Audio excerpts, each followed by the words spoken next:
Okay, so we're going to go over research papers. And so I know that sounds like super boring, but we're going to make it fun. We're going to do the best we can.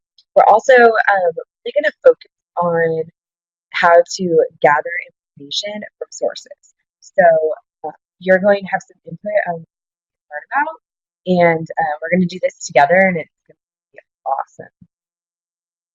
All right. So when you're doing research, can you think, Callie, of something that's super important that we do when researching or gathering research?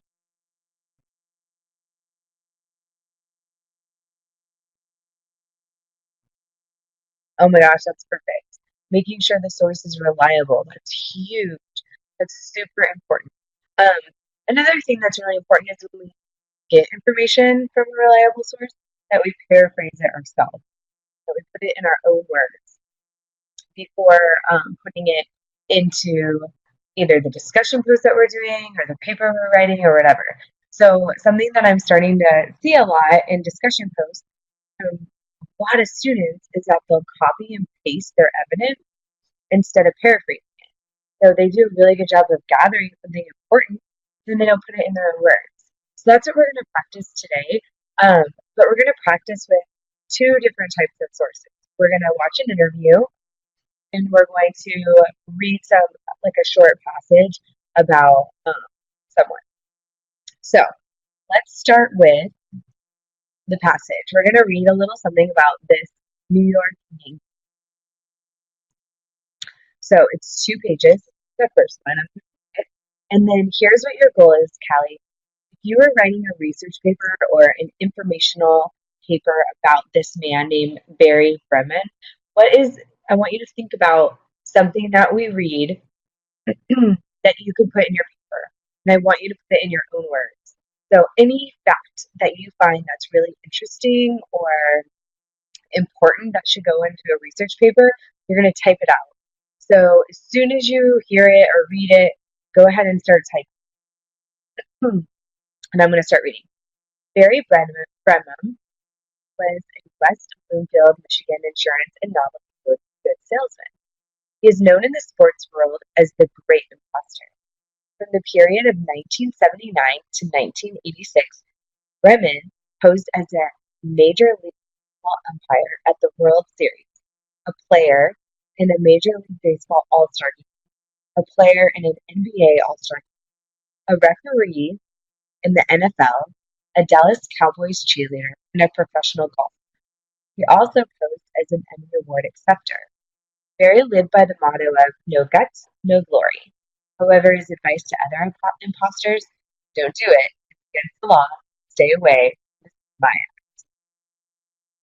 On February 4th, 1979, Barry Bremen wore a Kansas City Kings uniform and got on the floor during warm-ups for the NBA All-Star. So can you imagine this guy like totally somehow stole a uniform and then goes out there and asks them to keep it on? Like just starts stretching with them, whatever, and notice it. He was eventually called out by All-Star Otis Birdsong, who played for Kansas City, and said to Bremen, "How come you're on my team and I don't know you?" On July 17th, 1979, with the help of Telecaster Dick Sharp and Kansas City Royals third baseman George Brett, Bremen snuck into the field dressed in a New York Yankees uniform at the NBA All-Star game. He shagged fly balls in the outfield for a half hour and attempted to pose for a group picture with future Hall of Famers Brett, Reggie Jackson, Joe Morgan, Mike Schmidt, Rick Perry, Dave Winfield, Steve Carlton, Nolan Ryan, Carl Yastrzemski. At the 1980 World Series, Bremen dressed as an umpire and walked out to home plate with actual umpires before he was discovered. So he's just chatting it up with the umpires as he walks out in the field and no one knows it about it. In 1981, he posed as a line judge referee at Super Bowl 19. At the 1979 US Open, Bremen, who had a 7 handicap, which isn't great, played a practice round with Wayne Levy and Jerry Peters. He returned for an encore at the 1980 US even. We played so poorly in the practice round, the spectator asked the United States Golf Association how such a lousy golfer had made it through qualifying. In 1985, Brennan played a practice round with Fred Couples, Jay Haas, and Curtis Strange at the US Open. So this guy repetitively for years would go to professional sporting events, pretend he was one of the athletes or a referee, and actually start playing or like posing in pictures or whatever. It would take a long time for people to catch up. So here's just one more interesting fact. At the 1985 Emmy Awards in Pasadena, Brennan suddenly arose from a front row seat and accepted a Best Supporting Actress award from the confused Peter Graves. The Emmy was meant for Hill Street Blues actress Betty Thomas. Betty would like to thank everybody for this award, especially Nick Schaap. Herman was arrested, fined $175 for his stunt. He later apologized to Thomas, telling her he had thought she was there to accept her. So he totally walked up there and pretended to belong there. Anyway, so can you think if you were to do a biography or a report on this guy, Mr. Bremen, what's something that you would say in your own words?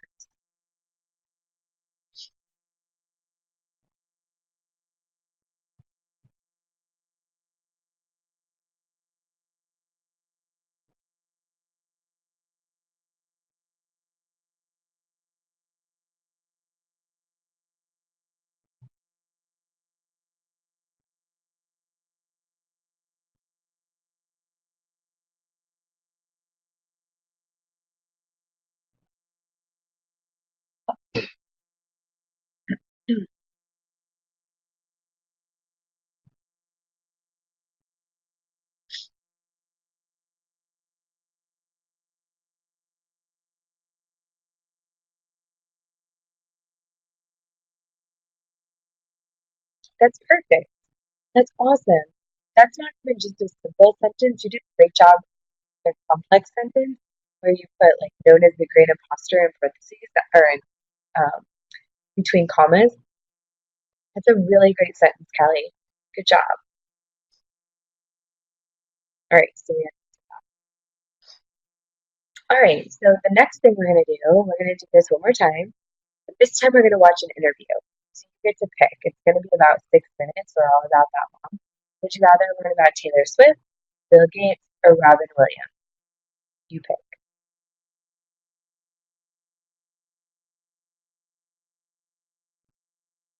Definitely Robin Williams.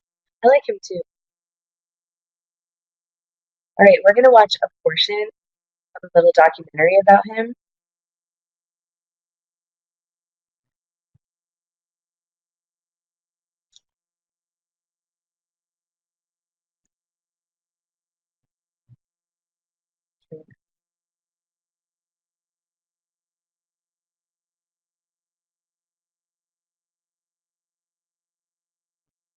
Sorry, first we have to write this really sad thing.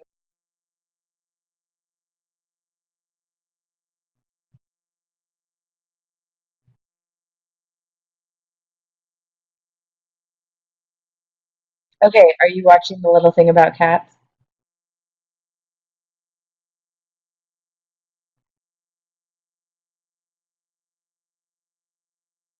Okay. Oh, you can't. You still can't hear it?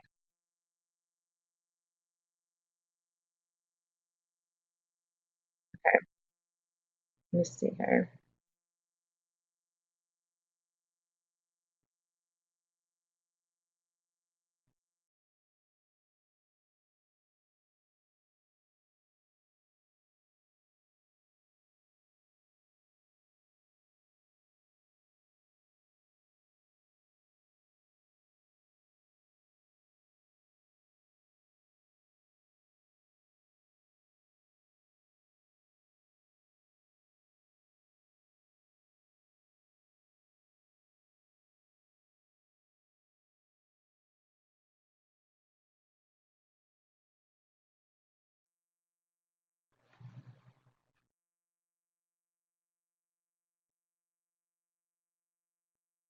Oh, that's a good idea.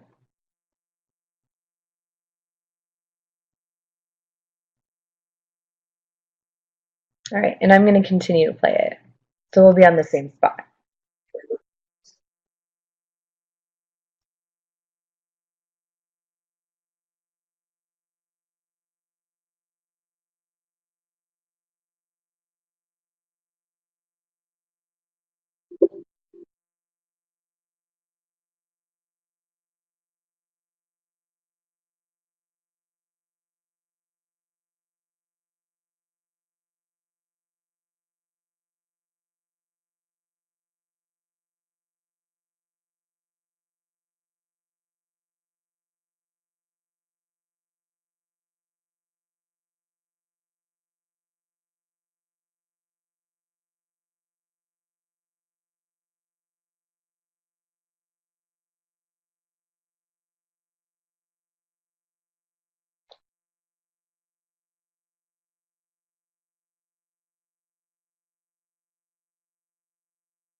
Okay,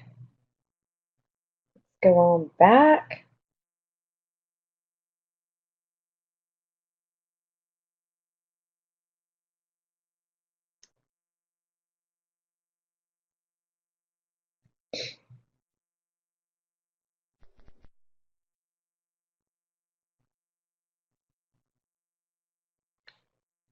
Are you with me, Callie?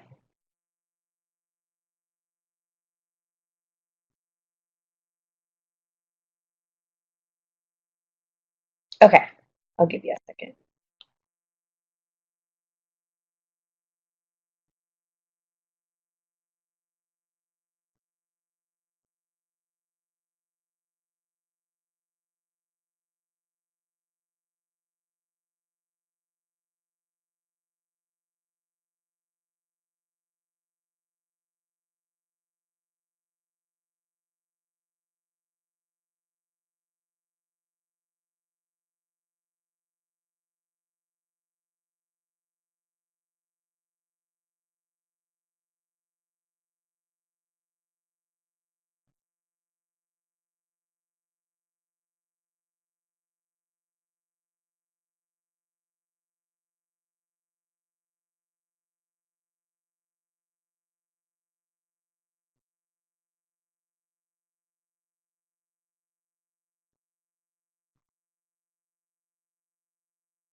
Okay, so did you like that? I thought it was kind of fun, and I really love Robin Williams. He's so funny, and he seems like such a genuine person. So it's kind of fun to learn a little more about him.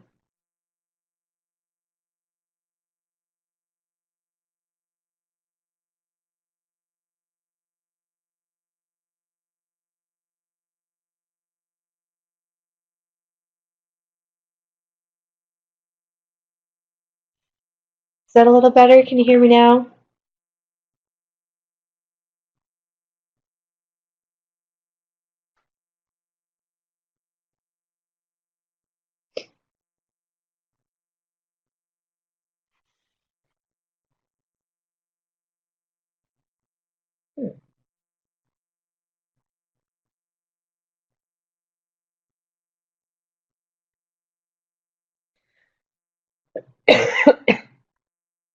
Okay, so what we are going to do now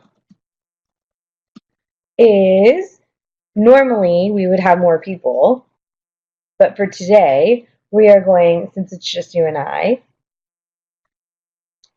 I'm going to have you give me again another fact or something interesting that would be really good for a research paper if you're doing one now on Robin Williams.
Good. Robin Williams is a comedian on and off the camera.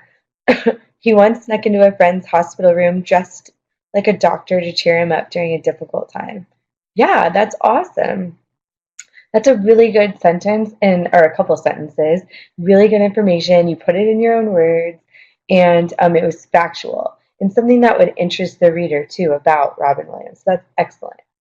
Now, I want to kind of shift for just a second. We're reaching the end of our time here, but I do want to shift for a second and talk about the difference between a research paper and a persuasive essay, because those are both things that you do in this course. So, if we were doing a persuasive essay, we would start with some type of thesis statement or argument that we want to persuade someone about Robin Williams. So, can you think of something that you would want to say about Robin Williams? And I can give you some suggestions. Maybe it could be something like Robin Williams is the all-time best comedian that ever lived, or Robin Williams was a genuinely nice person. Can you think of a thesis statement that you could make about Robin Williams that's persuasive?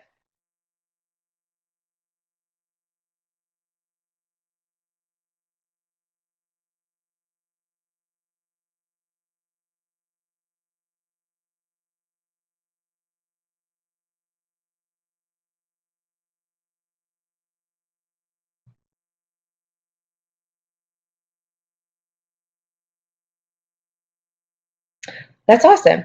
Robin Williams is a great comedian despite going through personal turmoil. Now, what's great is that um, you gave, like, not only did you say he was a great comedian, but you gave even more information. You said despite going through the personal turmoil, which gives you a lot of room for information. So, can you think of one supporting piece of evidence for that? And your supporting evidence could talk about the personal turmoil he's going through, or evidence about his why he's a great comedian.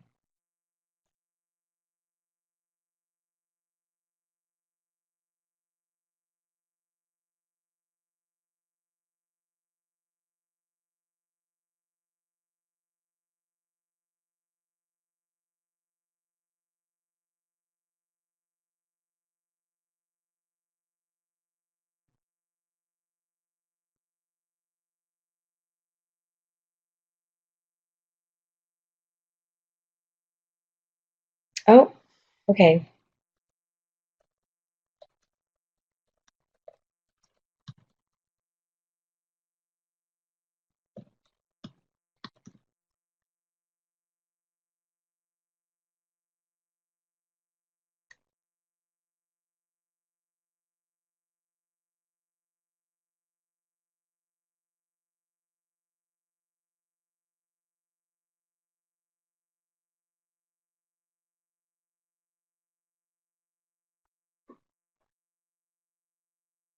So, what we want here is some kind of evidence that supports your thesis.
He turned away from a traditional acting career to pursue comedy. This is seen through Williams leaving Shakespeare and turning to comedy movies such as Good Morning Vietnam. Good. That's really good. That's a great example. How he really wanted to focus on being a comedian. That was really funny. You gave an example of a funny movie he was in. Great job. So I think, Callie, you've got it. You're really good at finding evidence to support either your thesis or to support your research paper. Um, I'm super impressed, and I want to thank you for showing up today.